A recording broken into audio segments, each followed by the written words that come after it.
بسم الله الرحمن الرحيم. ازيكم عاملين ايه؟ يا رب تكونوا بخير. النهارده هنعمل مع بعض الكشري.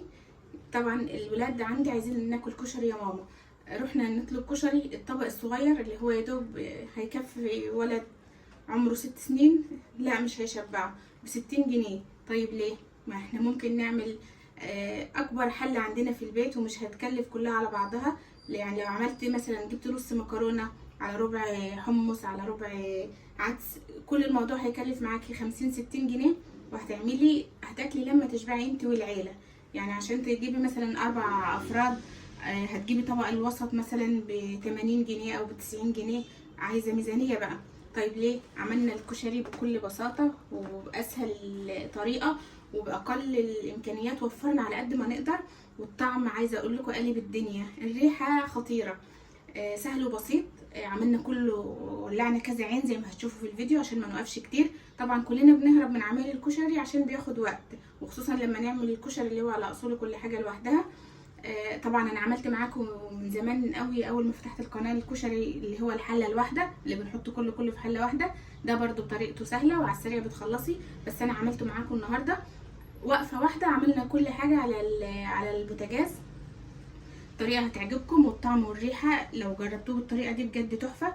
انا عملت كل حاجه فيه ما عدا صلصه اللي هي الزيت. لو حابه تعمليها برضه قلت لكم الطريقه في الفيديو، بس الزيت اللي بتبقى حاره لو حابين تشطشطوه قلت لكم الطريقه سهله جدا جدا برضه، لان بس الولاد قالوا مش عايزين الكشري حار يا ماما، عايزين هم بيحبوه قوي قوي، فمش عايزين نشطشط بقنا يا ماما، اعملوه لنا بدون الزيت اللي هو بيبقى حار ده.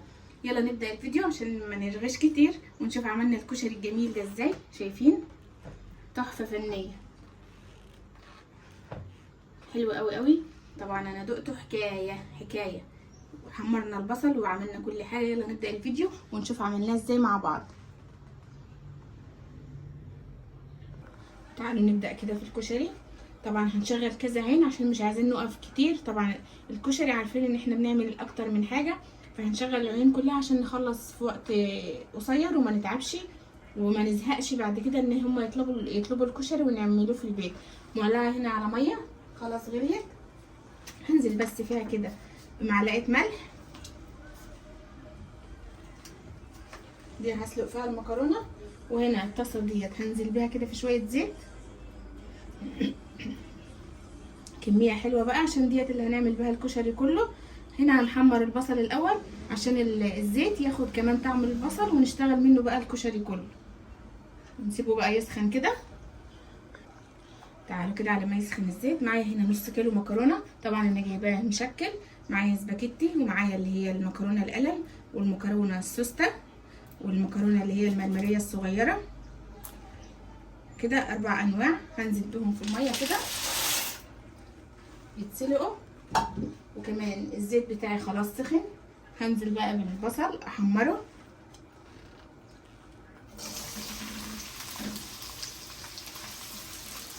هقلبه بقى لحد ما يتحمر وياخد اللون الحلو، ونشوف هنكمل ازاي مع بعض على ما المكرونه بتاعتي تتسلق. ده بس تقليبه كده. طبعا احنا قلنا مش عايزين نوقف نعمل في الكشري ساعه، فهشغل زي ما قلت لكم كذا عين. هنا بسلق المكرونه، وهنا بحمر البصل، وهنا جبت الحمص بتاعي. انا كنت نقعاه كده في ميه سخنه وغيرت عليه الميه مرتين 3. هولع برده عليه كده على عين جنبي يتسلق، وكمان هديله رشه ملح عشان ما يبقاش عادي طبعا، رشه بس كده بسيطه، وهسيبه جنبي يتسلق بس يخلص البصل. هنكمل بقى مع بعض ونعمل الرز بشعريه ونشوف هنعمل ايه تاني مع بعض. يبقى كده عند الحمص بيتسلق والمكرونه بتتسلق والبصل بيتحمر كله كده وانا واقفه. البصل بتاعي هديله هنا كمان رشه ملح بسيطه كده برضه عشان ابقى ملحته، وهسيبه بقى يكمل التحمير كده. خلاص البصل بتاعي وصل للمرحله دي، هو طبعا لسه هيتحمر اكتر. اللي خلصت معايا دلوقتي بقى المكرونه هصفيها. طبعا احنا عاملينها بدري، لسه هنعمل الرز بالشعريه. هصفيها وارجع اقول لكم نعمل فيها ايه عشان ما تمسكش في بعضها. صفيت المكرونه بتاعتي كده عشان بقى ما تمسكش في بعضها. اديها معلقه زيت، هقلبها فيها بقى كده عشان على ما اخلص كل خطوات الكشري وارجع لها الاقيها الواحده بوحدتها كده ومش مكتله وماسكه في بعضها. اقلب بقى معلقه الزيت دي فيها كلها كده، وخلاص كده المكرونه جاهزه معايا. هركنها بقى على جنب كده. البصل بتاعي خد اللون الجميل ده، انا عايزاه يكون احمر كده، مش عايزاه يحمر اكتر من كده عشان ما يمررش. البصل ده بيبقى اطعم حاجه في الكشري، فانا عايزاه يبقى طعم كده. هصفيه بقى من الزيت، اشيله بقى كله من الزيت كده، ومش هطلعه على منديل عشان عايزاه يقرمش. طلعيه بقى في طبق، افرديه في طبق او طلعيه في مصفى براحتك. صفيه كويس كده من الزيت. طلعت كده البصل بتاعي، هفرده بقى كده، مش هخليه على بعضه كده عشان يقرمش، هسيبه بقى على جنب كده. وكده خلاص البصل بقى جاهز هو كمان معايا، والحمص لسه بيتسلق. طبعا اللي متابعيني بيبقوا عارفين ان انا دايما الشعريه بتبقى متحمصه عندي كده. جبت كده قد نص كيلو شعريه، وهاخد بقى من زيت البصل ده على الشعريه كده عشان نعمل الرز بشعريه. وكده هيديله طعم حلو قوي البصل. قلنا الزيت بيبقى واخد طعم البصل بقى. هولع كمان تحت بقى هنا. هقلب الشعريه بتاعتي تقليبه، عايزاها تسخن قبل ما انزل بالرز عليها عشان عايزه الرز يبقى مفلفل. هحط الرز كمان يسخن معاها. الرز طبعا انا غسلته وناشف من الميه كده، هنزل بيه وهقلبهم مع بعض. ومش هنزل بالميه دلوقتي لحد ما يسخنوا خالص عشان يبقوا مفلفلين معايا. وانا بسخن الرز كده مع الشعريه احمصهم شويه مع بعض. هنزل كده بالعدس اللي هو البني ده اللي هو بتاع الكشري، برضو اديله تقليبه كده معاه. طبعا هو كان منقوع في ميه سخنه.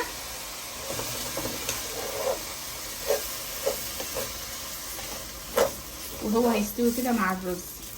هقلبهم بقى تقليبه مع بعض شويه كده، وننزل بالميه بقى والملح والفلفل والتوابل بتاعته. كده خلاص سخن معايا وكله كده اتحمص. عشان يبقى مفلفل لازم نقلبهم كده مع بعض شويه. هنزل بقى بالميه بتاعتي. سمعتوا صوت التش؟ انا عايزه صوت التش دي بقى كده. اتاكدي ان هو هيطلع مفلفل معاكي، لازم يسخن زي ما قلنا قوي قوي. هنتبل بقى، هحط انا الملح والفلفل وهغطي عليه وهسيبه يستوي هو كمان بقى.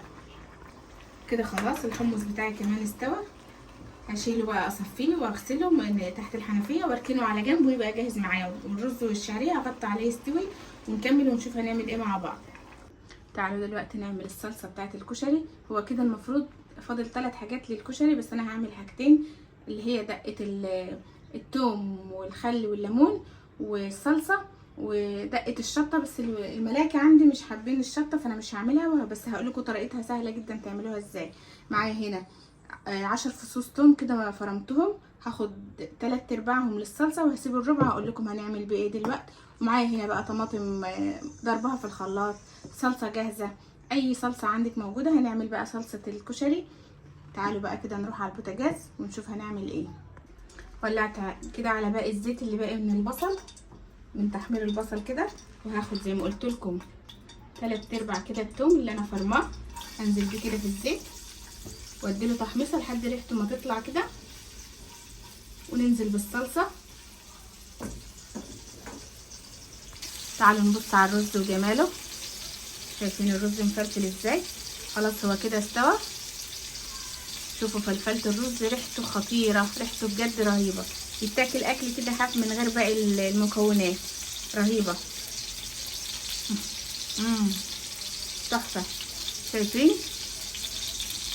الرز بتاعي مخفي من بعضه، مفيش حبايه ماسكه في اختها كده. هطفي بقى تحته وتعالوا نكمل الصلصه.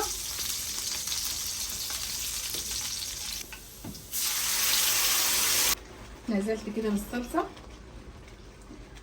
الصلصه بتاعتي متسبكه فمش هتاخد وقت على النار.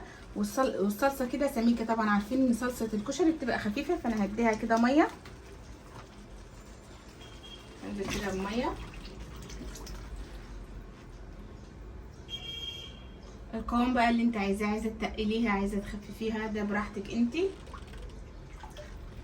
هسيبها بقى تغلي وهتبلها ملح وفلفل وشويه كمون وخلاص كده جاهزه معايا الصلصه. تعالوا نعمل الدقه اللي هي دقه الخل والليمون والثوم. هحط بقى الثوم اللي معايا كده في كوبايه ميه، واحط شويه خل، واحط مكعب ليمون. طبعا ما فيش ليمون عندك في الفريزر هتعصري ليمونتين كده، مكعب ونص كده ليمون. وهملحها بقى معلقه ملح. طبعا كل ما تقعد ديت الثوم بينزل ريحته كده وطعمه في الميه، فبتبقى حلوه قوي بتطعم الكشري. وهديها سنه كمون كده بسيطه، وهقلب بقى ده كله مع بعضه. هقلب بقى كده عشان ادوب الملح وكمان مكعبات الليمون تسيح، وكله كده يختلط مع بعضه مع الخل مع الميه. ودي خلاص بقت جاهزه. طبعا هدوقها، لو عايزه ملح هزود، لا كده تمام ومية مية. هنزل بس باقي التوم كده، ودي خلاص كده بقت جاهزه. الصلصه تغلي ونغرف بقى الكشري مع بعض. خلاص كل حاجه جاهزه معانا كده. احلى وقت بقى وقت الغرف، واكيد المرحله اللي بعد الغرف هناكل بقى على طول. طب بس تعالوا اوريكم المكرونه. طبعا المكرونه عملناها اول حاجه، قلت لكم لما نحط عليها معلقه زيت كده تفضل مفلفله ومش هتمسك في بعضها، وادي انتوا شايفين. تعالوا نغرف بقى. اول حاجه هحطها الرز. طبعا الرز عليه الشعريه وعليه العدس، مليانه شعريه وعدس. هنزل بقى كده طبقه رز لسه سخن طبعا، مولع.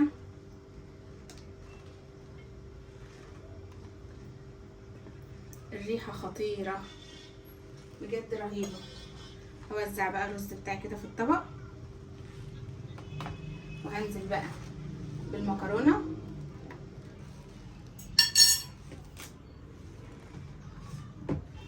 هنزل بقى بطبقه مكرونه كده، بس برضو هخلي الرز باين من الجنب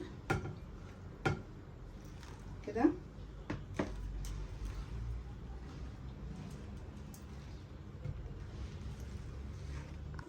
غرفت الطبق بالشكل ده كده، حطيت الرز كده على الجناب والمكرونه في النص. الحاجه الثالثه اللي قلت لكم المفروض نعملها بس الولاد مش عايزينها، اللي هي شطه الزيت. هتعملها بكل سهوله، نسيت اقول لكم على الطريقه. هتاخدي معلقه توم وتشوحيها في معلقه زيت، وبعدين هتنزلي بمعلقه شطه ناعمه طبعا اللي هي موجوده عند العطار. هتشوحي بقى الزيت مع التوم مع الزيت مع التوم مع الشطه. بس الريحه بقى عايزه اقول لك هتكح وهتبقى حاله، بس بتبقى رهيبه بصراحه. وبعد ما تشوحي الشطه مش هتطولي عليها عشان بتنحرق بسرعه، هتنزلي بقى عليها بمغرفتين صلصه من دي، وتبقى معاكي زيت الشطه حلوه قوي قوي. برده هتحطيه عليه لو انت حابه تعملي الكشري بتاعك حار كده. انا هنزل بقى بالحمص بتاعي، اوزعه بقى كده،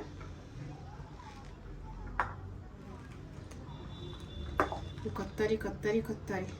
اظن بره ما بيبقاش الطبق كده بالشكل ده. شوفي لو هتاكلي الطبق ده بره هتدفعي كام عليه.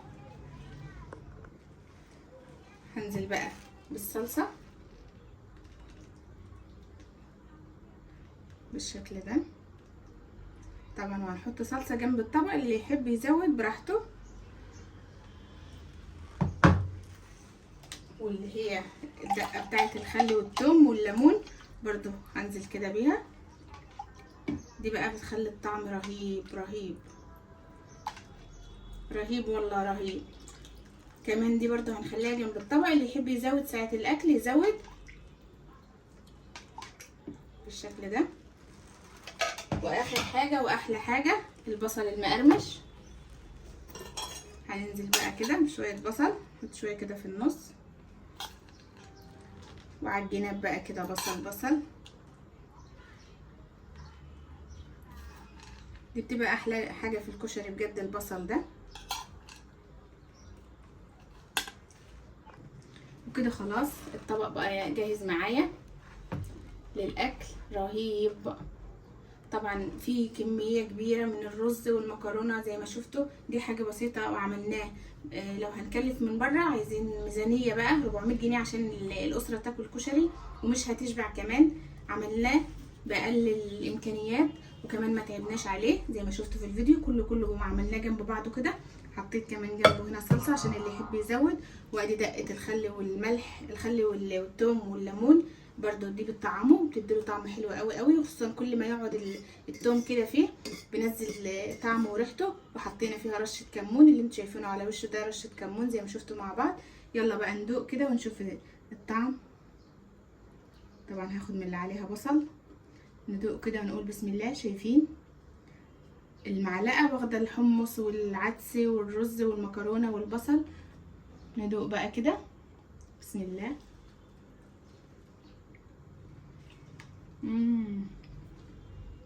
رهيب والله، رهيب خطير جامد. بس ما تكسلوش واعملوه في البيت، يعني بجد اللي بيجي من بره بنبقى بنستريح ونقول لسه هنقوم وهنعمل، بس ده والله ما بياخد وقت ولا تعبني زي ما شفتوا في الفيديو. رهيب. الرز حكايه لوحده كده مع الصلصه بقى والخل والثوم والليمون، رهيب.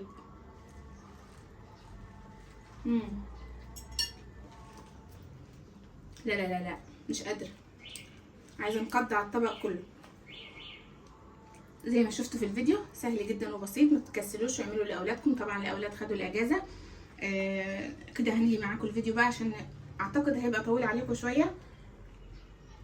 يستاهل انك تقومي وتقفي وتعملي الحاجات دي من عند العطار من تحت البيت. هتجيبي العدس والمكرونه. طبعا انا جبت المكرونه مشكله على بعضها، قولوا له عايزه مثلا نص كيلو ربع كيلو مكرونه مشكله، هو بيحطه لك كله على بعضه.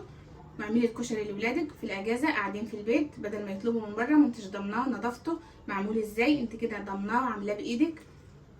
كده خلصت الفيديو بتاعي النهارده، يا رب يكون خفيف على قلبكم وتكونوا استفدتوا منه. متنسوش تروحوا على اول تعليق هتلاقوني سايبه كل لينكاتي. وسلام.